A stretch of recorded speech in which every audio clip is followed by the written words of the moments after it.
जी। Hello friends, आज का ये श्लोक्स जो पार्ट 2 है, एक बार कंप्लीट रेडी बोलो ना। ओके, हेलो फ्रेंड्स, तो श्लोक्स का आज का जो वीडियो है, सेकंड वीडियो। फर्स्ट वीडियो में आपने ऑलरेडी बहुत कुछ देख लिया होगा कि हम सेंटेंस से कितने सारे कंक्लूजन बना सकते हैं। ठीक है, सेंटेंस आपको सभी फॉर्म के मैंने दिए हुए थे कि ऑल का सेंटेंस है, एक नो का सेंटेंस है, एक सम का सेंटेंस है और सम नॉट का है। तो उनके रूल में हमने वीडियो फर्स्ट में हमने ये देख लिया था कि कितने तरीके से हम कंक्लूजन बना सकते हैं। ठीक है, आज इस सेकेंड वीडियो में श्लोक्स में हम एक साथ सभी को देखेंगे और बहुत ईजी होगा समझना है इसको। अभी भी हम यही देखेंगे कि क्या रूल्स होता है, एक बार रूल्स को फिर से सभी के चारों को एक साथ रूल को एक साथ हम समझ पाएंगे। इसके बाद में हम वही करेंगे कितने के कंक्लूजन बन सकते हैं।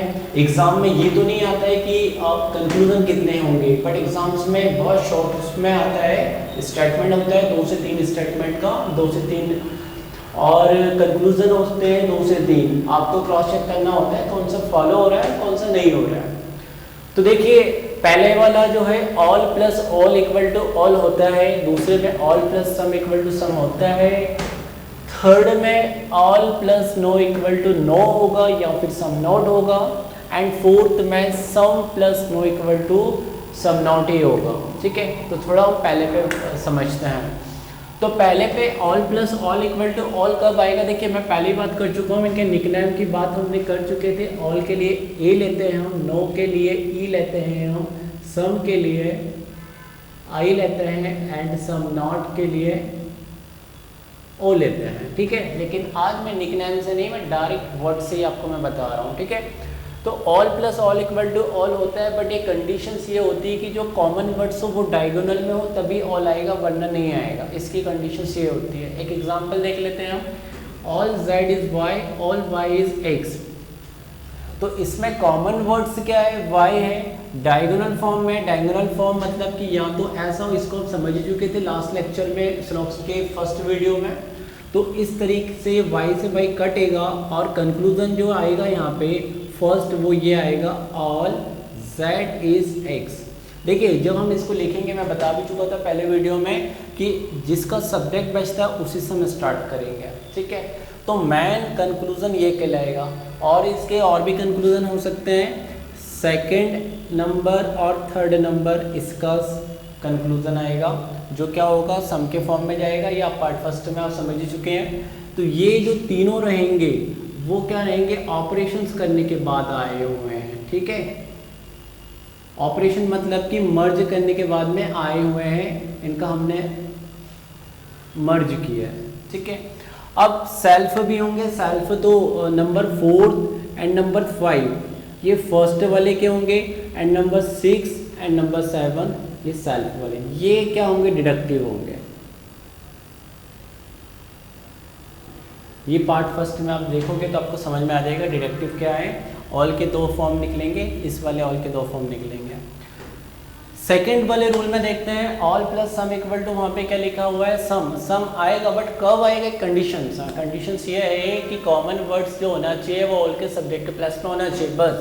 तो देखिए, सब कॉमन वर्ड्स क्या है? z है, ऑल का सब्जेक्ट प्लस है तो कट जाएगा। अब यहाँ पे आप जो सेंटेंस लिखेंगे वो लिखेंगे सम, और इसमें कोई कंडीशंस नहीं है। आप इसका सब्जेक्ट से उठाते हो या ऑब्जेक्ट से उठाते हो, कहीं से भी उठा के लिख सकते हो। तो ऑल x इज y, ये पहला कंक्लूजन कहलाया। और दूसरा इसका एक रिवर्स हो सकता है, सम y इज x। ये ऑपरेशंस कहलाएंगे, जिसको हम बार बार क्या बोल रहे हैं? मर्ज। मतलब 2 सेंटेंस को मर्ज करने के बाद जो कंक्लूजन आया हुआ है। और नंबर 3 एंड नंबर 4 ये फर्स्ट वाले के कहलाएंगे, एंड नंबर 5 जो होगा वो सेकंड का सिंगल होगा, जस्ट रिवर्स होगा उसका। तो ये लास्ट के 3 क्या कहलाएंगे? डिडक्टिव, मतलब कि खुद के सिंगल, जिनका कोई ऑपरेशन हम नहीं कर रहे, बिना ऑपरेशंस के हमारे। लास्ट लेक्चर में आप समझ पाएंगे कि हमने कैसे किया हुआ है। All plus no equal to क्या होता है? नो होता है या फिर सम नॉट होता है। देखिए, यहाँ पे कॉमन वर्ड्स यदि ऑल के सब्जेक्ट प्लस पे है तो डिपेंड करेगा वहाँ पे क्या आएगा? सम नॉट आएगा। और वो कॉमन वर्ड्स यदि ऑब्जेक्ट पे प्लेस पे है तो वहाँ पे वो आपको नो देगा। तो यहाँ पे एक क्वेश्चन से एक एग्जांपल हमने लिया, कॉमन वर्ड्स ऑब्जेक्ट पे प्लेस पे है तो वो आपको नो का फॉर्म देकर आएगा। तो नो पी इज आर, इसकी भी कोई कंडीशन नहीं है, कहीं से भी कहीं लिख सकते हो, मतलब कहीं से भी कहीं का मतलब ये है कि जो बचा हुआ है या तो नो आर इज पी लिख सकते हो ना, या नो पी इज आर लिख सकते हो, लेकिन जो सेकंड बनेगा वो इसका रिवर्स होगा। ठीक है, तो ये इसका पहला आया, तो दूसरा क्या आएगा, नो आर इज पी। ये दोनों जो कहलाएंगे ये वही मर्ज कहलाएंगे, यानी ऑपरेशंस करके हम लेके आए। अब लेकिन और भी हम कंक्लूजन की बात करें तो नंबर थर्ड और नंबर फोर्थ, देखिए ऑल वाला जब भी कोई सेंटेंस होता है उसके दो आते ही हैं। जैसे कि मैं बार बार ले रहा हूँ, इसमें मैंने दो लिए, इसमें मैंने दो लिए, देखिए इसमें दो, पहले वाले के भी दो, दूसरे वाले के भी दो, दोनों ऑल के ही थे। ठीक है, तो कैसे, जैसे कि इसमें भी दो क्योंकि ऊपर वाला ऑल का था, इसमें भी दो क्योंकि ऊपर वाला ऑल का है, तो वो दो कौन से होंगे एक बार फिर मैं बता देता हूँ, लास्ट वीडियो में बता चुका हूँ लेकिन मैं बता देता हूँ, सम पी इज क्यू और सम क्यू इज पी। ठीक है, और ये पहले वाले के हो गए। ठीक है, और यहाँ पे जो सेकंड इसका आएगा, ये सेल्फ वाले का, इसका नंबर 5 आएगा। तो ये होगा आपका डिडक्टिव। देखिए आपको प्रॉब्लम हो रही है, नंबर 5 जो होगा, आप ये ना रूल देखेंगे, मैंने नो वाला जब रूल लिखवाया था तो उसको जस्ट रिवर्स करके लिख सकते हैं, सिंगल सेंटेंस को भी वही होगा वहाँ पे, यानी इसका नंबर 5 का नाम होगा नो आर इज क्यू। ठीक है, सिमिलर यहाँ पे इस 5 का नाम होगा इस वाले का just reverse, no Z is Y. ठीक, ये बात है। अब हमने यहाँ पे अभी ये जो कर लिया है, ये नो वाला निकल के आया है, यानी ऑल के प्लेस पे, यानी कि जो कॉमन वर्ड से ऑल वाले सेंटेंस पे ऑब्जेक्ट पे प्लेस पे रहा तो वो आपको नो देगा। ठीक है, लेकिन अब यदि कॉमन वर्ड्स आपका सब्जेक्ट पे प्लेस पे तो क्या देगा, देखिए वो भी हम थोड़ा देख लेते हैं एग्जांपल। ठीक है,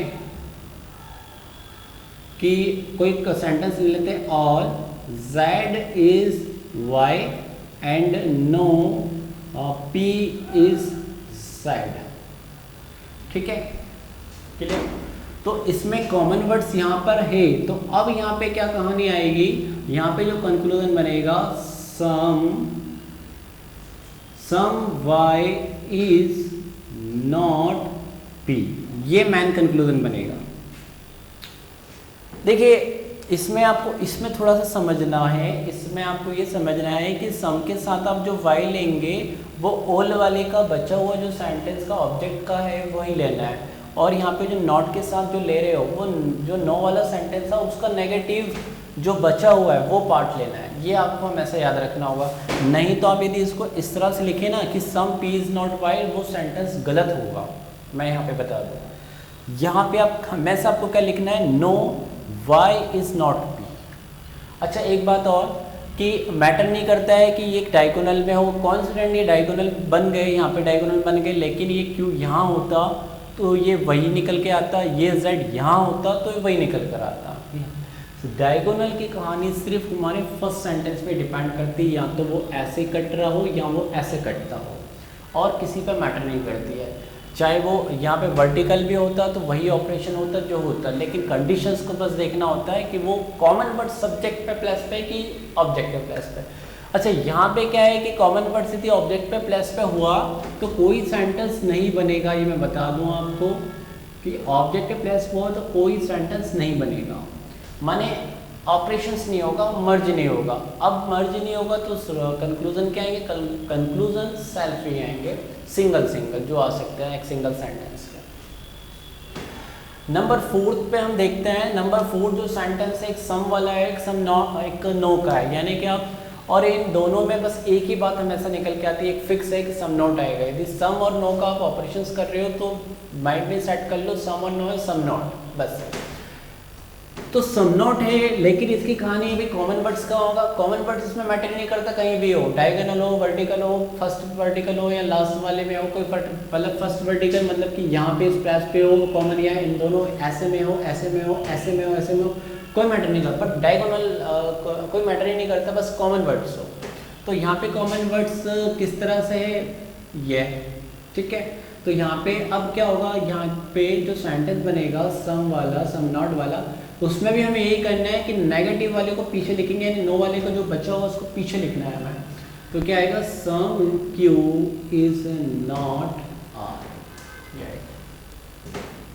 और इसका एक ही बनेगा, इसका कोई दूसरा सेंटेंस नहीं बनेगा। तो फ्रेंड्स, अब हमने समझ लिया स्लोक्स के बेसिक्स रूल्स। हालांकि इसमें बहुत कुछ और भी समझने वाले रूल्स हैं। डिस्ट्रीब्यूट एंड डिस्ट्रीब्यूट पे एक चीज़ होती है, हालांकि वो अभी आपको समझ में नहीं आएगी, मैं आपको वही चीज़ समझा रहा हूँ जिससे आप भी स्लॉक्स को कर सकते हैं। अब देखिए, हम यहाँ पे 3 स्टेटमेंट वाले स्लॉक्स लेंगे, 3 स्टेटमेंट के। फॉर एग्जांपल हम एक ले लेते हैं, ऑल पी इज़ वाई। देखिए, आप इस पर मत जाइए, मैं सिंगल लेटर्स ले रहा हूँ। ये पूरा वर्ड से हो सकता है ऑल, ठीक है, नहीं कोई सिटी का नाम हो सकता है ऑल, या फिर वाई से कुछ भी हो सकता है, ठीक है, मैटर नहीं करता है, लेकिन वर्ड लेटर पे मैटर करता है कि वो क्या है वर्ड्स। और दूसरा लिया हमने no Z is Y, and third लिया ऑल एम इज जेड। अब क्या होता है कि 3 स्टेटमेंट से जब कहानी स्टार्ट होती है ना, तो आपके सामने क्वेश्चंस आएंगे वहाँ पे, मतलब कंक्लूजन वहाँ पे होगा। कंक्लूजन आपको बताना होगा कि ये फॉलो होता है कि नहीं होता है। फॉर एग्जांपल कंक्लूजन आए, ये स्टेटमेंट है, कंक्लूजन आए, पहला आपको ये फॉलो करना है कि ये फॉलो हो रहा है क्या, कि नो जेड इज पी। दूसरा all M is P. Third आपको ये फॉलो करना है some Z is M, and fourth some y is not m।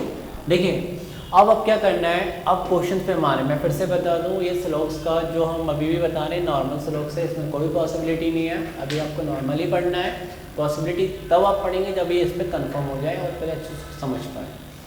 अब क्या है, आपको 1 बाय 1 क्रॉस चेक करना पड़ेगा 3 स्टेटमेंट वाले स्लॉक्स में। जैसे कि पहला ये कंक्लूजन है, ये क्या है, कंक्लूजन है, और ये आपके स्टेटमेंट है 3 स्टेटमेंट वाला, आपको क्वेश्चन दिया गया है, ठीक है। तो इसमें क्या है, नो जेड इज पी। देखिए, ये थोड़ा समझना हो सकता है टफ हो, डिफिकल्ट हो, लेकिन एक बार समझ लिया तो बहुत लिया। आपको ये देखना है जेड कहाँ है, पी कहाँ है। जेड यहाँ है, पी वहाँ है, तो क्या इन दोनों में ऑपरेशन हो सकता है? तो पहली कंडीशन, इन दोनों में कॉमन वर्ड से क्या, हाँ है। क्या वो कट रहे हैं, क्या कट रहे हैं। और ऑल और नो का ऑपरेशंस क्या कहता है, ऑल और नो का ऑपरेशन ये कहता है कि नो आता है, लेकिन कॉमन वर्ड्स जो हो वो उनके ऑब्जेक्ट पे प्लेस पे हो, तो है ऑब्जेक्ट पे प्लेस। तो अब जो आएगा वो नो पी इज जेड आएगा या नो जेड इज पी आएगा, दोनों में से कोई भी हो सकता है। तो फॉलो हो रहा है, ये फर्स्ट फॉलो होगा, ठीक है। सेकंड क्या है, ऑल एम इज पी।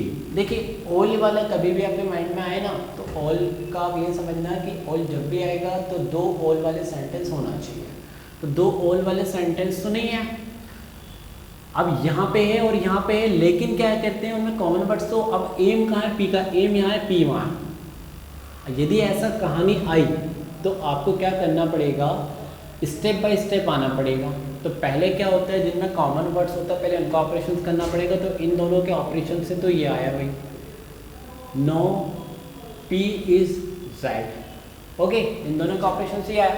अब ये वाला इससे ऑपरेशन होगा इसका, तो इन दोनों का ऑपरेशन से कभी ऑल आ ही नहीं सकता, नहीं आ सकता, तो ये फॉलो नहीं होता। थर्ड वाला है भाई some Z is M. Some Z is M है, तो आप ये एक ही सेंटेंस में देखने के लिए मिल रहा है ऑल एम इज जेड। तो क्या करना है इसमें, इसी का आप रूल्स पे जाइए कि ऑल एम इज जेड है, तो हम इसको लिख सकते हैं सम जेड इज एम और सम एम इज जेड। तो उस प्रकार ये फॉलो हो रहा है। एंड नंबर 4th है some Y is not M. Some Y is not M वाला आपको ये देखना पड़ेगा कि y कहाँ है और m कहाँ है। y यहाँ पे भी है, यहाँ पे भी है, यहाँ पे भी, यहाँ पे भी है, लेकिन कौन सा वाला हम कहाँ लेंगे, तो आपको वो लेना है जिसमें कॉमन वर्ड्स हो। तो आपको ये दोनों लेना पड़ेंगे, ठीक है। अब इन दोनों को हमने लिया तो इसमें कॉमन वर्ड्स तो मिल गया z, तो आप z से z को आप काटते हैं तो देखिए ये आपका क्या आएगा, सम m इज नॉट y। देखिए नेगेटिव सेंटेंस पीछे रहेगा, यानी कि सम एम इज नॉट वाई आता, लेकिन यहाँ पे उल्टा लिखा सम वाई इज नॉट एम, तो ये फॉलो नहीं होगा। ठीक है, और हम क्वेश्चन समझते हैं। क्वेश्चंस 3 स्टेटमेंट वाले क्वेश्चंस को लेकर या 4 स्टेटमेंट वाले क्वेश्चंस को लेकर एक क्वेश्चन और लिख लेते हैं। दूसरा example, all z is x, all z is y, sum p is z, all l is x। ये थोड़ा सा हमने 4 स्टेटमेंट में सेंटेंस ले लिया। देखिए मैं फिर से बता दूँ, हम वेन डायग्राम से नहीं पढ़ रहे, वेन डायग्राम से पढ़ते तो बहुत अलग कहानी होती है। ठीक है, हम अलग मेथड से पढ़ रहे हैं इसको। अब इसके कंक्लूजन दिए गए हैं, जैसे कि कंक्लूजन फर्स्ट इन्होंने ए बोला है कि साहब ये फॉलो हुआ है क्या, all x is y, b all y is x, c some x is y, d some p is y, sum p is z, sorry some side is p दिए गए हैं। अब हमें फॉलो बताने कितने फॉलो हो गए। देखिए पहला वाला आपको देखना है x इज y, x और y को आप देखिए कहाँ पर है, तो x और y यहाँ पर पहले 2 सेंटेंसों में देखने के लिए मिल गए, कॉमन वर्ड्स भी उनमें। लेकिन क्या कहते हैं, मैंने क्या बताया, ऑल इक्वल टू ऑल तब, all plus all equal to तब आएगा जब 2 वो डायगोनल फॉर्म में। तो यहाँ पे कॉमन वर्ड्स डायगोनल में नहीं है, तो यहाँ पे ये ऑल कभी नहीं आएगा, तो ये फॉलो नहीं होगा। ठीक है, दूसरा देखिए ऑल वाई इज एक्स, ये भी उसी की बात कर रहा है, लेकिन यहाँ पे भी डायगोनल में नहीं है, ऑपरेशंस नहीं होगा। ठीक है, थर्ड क्या है, some x is y, some x is y की बात कर रहे हैं यहाँ पे, तो x इज y मतलब कि यानी कि इन दोनों का ऑपरेशंस करवा रहे हो तभी तो आएगा x इज y, लेकिन ऑपरेशन होता ही नहीं। देखिए क्या होता है, all plus all equal to all आता है, बट वो कॉमन वर्ड सब्जेक्ट पे प्लस पे हो। ठीक है, लेकिन देखिए यहाँ पे क्या होगा, ऑल के साथ में दूसरा वाला भी ऑल का सेंटेंस हो, तो इसमें सम आने के चांसेस होते हैं और होते ही हैं चांसेस। लेकिन वो कब होते हैं मैं आपको बता दूं, यदि कॉमन वर्ड्स वहाँ पे सब्जेक्ट के प्लस पर हो। ये थोड़ा समझ लीजिए आप। All plus all equal to all आता है, all plus all equal to भी सम आ जाएगा, बट वो कॉमन वर्ड सब्जेक्ट के प्लस पे हो। लेकिन all plus all equal to कुछ नहीं आएगा जब वो कॉमन वर्ड्स ऑब्जेक्ट पे प्लस पे हो। तो यहाँ पे देखो कॉमन वर्ड्स क्या है, सब्जेक्ट पे प्लस पे है, तो यहाँ पे क्या आ जाएगा आपका, सम x इज y या सम y इज x, इस अकॉर्डिंग ये फॉलो हो जाएगा। ठीक है, नंबर 4 क्या है, सम p इज y, नंबर 4 है सम p इज y, तो p यहाँ पर है और y यहाँ पर है, तो क्या होगा, इन दोनों में ऑपरेशन हो सकता है क्या, हाँ हो सकता है। कंडीशन ये थी कि देखिए ये ऑल वाला है और ये सम वाला है, इन दोनों का ऑपरेशन सम आता है, बट कहाँ की कंडीशंस क्या कहती है कि वो कॉमन वर्ड सब्जेक्ट के प्लस पे हो ऑल के, तो है भाई ये सब्जेक्ट के प्लस पे यहाँ पर है ना, तो कट जाएगा और सम पी इज वाई बचेगा, तो सम पी इज वाई है Y. Some z is p, अब z यहाँ पे है, देखिए ये तो एक ही सेंटेंस में है, दोनों एक ही सेंटेंस में, सम p इज z और सम z इज p। तो मैंने बताया था कि सम वाले का रोल होता है कि उसको उल्टा करके हम लिख सकते हैं, तो लिख सकते हैं तो फॉलो हो जाएगा, तो इस अकॉर्डिंग फॉलो होगा। तो इसमें कितने फॉलो हो रहे हैं, लास्ट के 3 फॉलो हो रहे हैं। ठीक है, और हम एक सेंटेंस समझ लेते हैं और एक एग्जाम्पल ले लेते हैं। ठीक है, मैं रफ करता हूँ, आप इसको रोक दो। तो फ्रेंड्स अब आगे हम समझते हैं कंक्लूजन पेयर्स। कंक्लूजन पेयर क्या होते हैं कि देखिए पहले तो हम समझ लीजिए, यदि कंक्लूजन में ऑल और सम नोट आया तो एओ एक पेयर कहलाएगा, सम और सम नोट एक पेयर कहलाएगा, सम और नो वाला एक पेयर कहलाएगा। ये पेयर पूरा फॉलो होगा आइदर और में, आइदर और में फॉलो हो जाएगा। और कैसे होगा फॉलो मैं बताता हूँ। जब जैसे कि मैं बता देता हूँ कि आज फॉर सपोज हमें पता है, देखिए आज हमें पता है कि संडे है, ये कंफर्म पता है, ये कंफर्म पता है। लेकिन यदि आप कंफ्यूज हो जाएं और आपको पता नहीं है कि आज संडे है, कंफर्म नहीं पता हो, और आपको ये पता हो कि आज संडे या मंडे में से कोई एक दिन हो सकता है, आपको आप मान के चलिए कि आपको क्लियर ही नहीं है कि एग्जैक्ट आज डे क्या है, क्या इस रविवार है, क्या इस सोमवार है, ठीक है। तो आपसे कोई क्वेश्चंस करता है ऐसा, और आपसे डायरेक्ट ये क्वेश्चंस करता है कि आज मंडे है, तो आप उसको क्या बोलोगे? कन्फर्मली मंडे है ये तो नहीं कह सकता हूँ, कन्फर्मली मंडे है ये तो नहीं कह सकता हूँ मैं। और आपसे दूसरा क्वेश्चन करता है क्या कन्फर्मली संडे है, मतलब 100% श्योर है कि आज संडे ही है, तो आप इसमें भी बोलेंगे कन्फर्मली 100% नहीं कह सकता हूँ कि आज संडे है। फिर आपका आंसर पता है क्या आएगा? आप ये बोलेंगे हाँ मैं ये ज़रूर कह सकता हूँ कि आज या तो संडे है या मंडे है, तो आप आइदर मंडे और संडे इसका आंसर देंगे, आइदर मंडे और संडे, यही आंसर देंगे आप, ठीक है। तो आइदर और की कहानी कब होगी फॉलो? जब वो सिंगल सिंगल फॉलो नहीं होती हो कंडीशंस। जब सिंगल फॉलो नहीं होती कंडीशन तो आप आइदर और लगा देंगे, माने कि यही, लेकिन वो पैर भी आपके उस फॉर्म में होना चाहिए, जैसे कि ऑल और सम नॉट में, सम और सम नॉट में, और सम और नो में। सबसे इंपॉर्टेंट ये पैर देखने के लिए मिलता है फ्रेंड्स। इसका एक एग्जाम्पल समझ लेते ज़्यादा सही होगा। जैसे कि दो स्टेटमेंट है, कंक्लूजन आपको फॉर सपोज ऐसा आता है कि no z is p, z is r, ठीक है। या दूसरा z इज p ले लो, एंड दूसरा आता है no p is r, third आता है some r is p, and fourth आता है सम p इज z। देखो इसमें बड़ा अच्छा समझना है, इसमें 4 कंक्लूजन दे दिए मैंने 2 सेंटेंस में। तो पहले वाला देखो, पहले वाला तो किसी भी कंडीशन में फॉलो नहीं होगा, नो तो भाई तभी आता है जब एक नो का सेंटेंस हो, तो नो की कंडीशन तो तभी होती, तो ये तो देख के आप बोल देंगे फॉलो नहीं होगा। दूसरा भी उसी प्रकार फॉलो नहीं होगा, नो की कंडीशन ही नहीं है। नो कब आता है? जब एक ऑल हो एक नो हो, तभी नो आएगा। थर्ड वाला क्या है? Some R is P. तो सम आर इज पी आ सकता है क्या? नहीं आ सकता है, क्योंकि कॉमन वर्ड z तो है, बट ऑल और सम के यहाँ पे सेंटेंस गिवन है, और ये जब दो सेंटेंस गिवन है तो कहानी ये कहती है कि वो कॉमन वर्ड्स ऑल के सब्जेक्ट में प्लेस पे हो, तो यहाँ पे कॉमन वर्ड्स तो यहाँ प्लेस है, यहाँ होता तो भाई पी और आर का ऑपरेशन आ जाता, बट नहीं आ रहा है, तो नहीं आ रहा है तो नहीं होगा फॉलो। और फोर्थ स्टेटमेंट है सम पी इज जेड, ठीक है।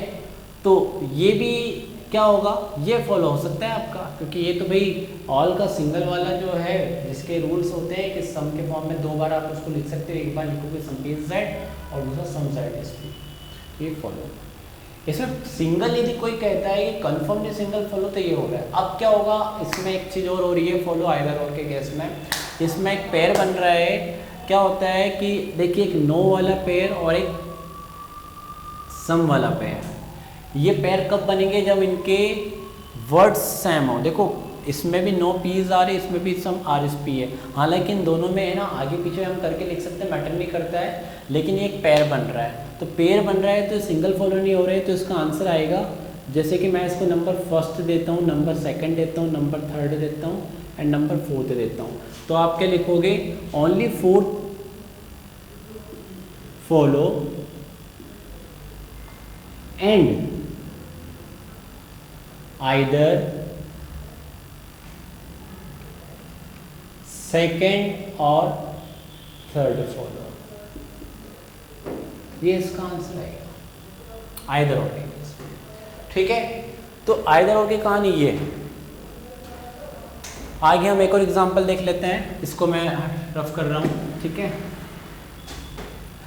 अब ये एक सेंटेंस है, इसके भी कोई कंक्लूजन हम ले लेते हैं। एक ले लिया हमने भाई, सम एल इज के। दूसरा, नो जेड इज एल। एक एक करके देख लेते हैं। पहला वाला क्या फॉलो होगा, सम एल इज के। देखिए एल इज के, यस फॉलो हो जाएगा। नो तो पूरे सेंटेंस में नो नहीं है तो फॉलो ही नहीं होगा, ठीक है। Number third, some Z is Y. अब एक सेंटेंस आया सम जेड इज वाई, तो क्या ये फॉलो होगा, जेड और वाई तो यहाँ पर है, लेकिन जेड और वाई इसमें ही है, सिंगल है, तो ऑल का जो रूल्स होता है उसके अकॉर्डिंग के फॉलो हो जाएगा, फॉलो बिल्कुल होगा, ठीक है, तो ये फॉलो हो जाएगा। फोर्थ सेंटेंस आपको मिल गया, सम एल इज जेड। तो some L is Z follow हो रहा है क्या, yes, some L is Z follow हो रहा है, देखिए यहाँ से, तो ये फॉलो हो रहा है। लेकिन इसमें देखिए एक नो फॉलो वाला जो नहीं हो रहा था और यहाँ पे फॉलो हो रहा है, तो इसमें आइदर और नहीं लगेगा। कंडीशन ये कहती है कि दोनों का फॉलो नहीं होना होता है, तभी आइदर और की कहानी बैठती है, ठीक है। तो ये इस तरीके से, तो ये नॉर्मल स्लॉक्स है फ्रेंड्स, इसमें कोई पॉसिबिलिटी नहीं है। आपको ये रूल्स पहले समझने होंगे, फिर आप 3 सेंटेंस पे 4 सेंटेंस पे बहुत इजी तरीके से कर सकते हैं। आप इसकी ज़्यादा प्रैक्टिस करेंगे तो बहुत इजी फॉलो होगा। पेन उठाना होगा, पेन लेस हो जाएगा, सिर्फ रूल से आप कर सकते हो। आगे पॉसिबिलिटी में रिक्वायरमेंट आती है तो हम इसके लिए नेक्स्ट लेक्चर जरूर बनाएंगे। फिलहाल आपको जो भी कोई कंप्लेंट्स या जो भी कोई आपको इश्यूज या डाउट्स आते हैं या इस स्लॉक से रिलेटेड, तो आप कमेंट बॉक्स में बताएं। और इसके और भी सारे एग्जाम्पल्स की प्रैक्टिस करनी होगी आपको, रूल्स आपको समझना पड़ेगा। आप सारे रूल्स को समझिए, तभी आपको स्लॉक्स क्लियर होगा, ठीक है फ्रेंड्स।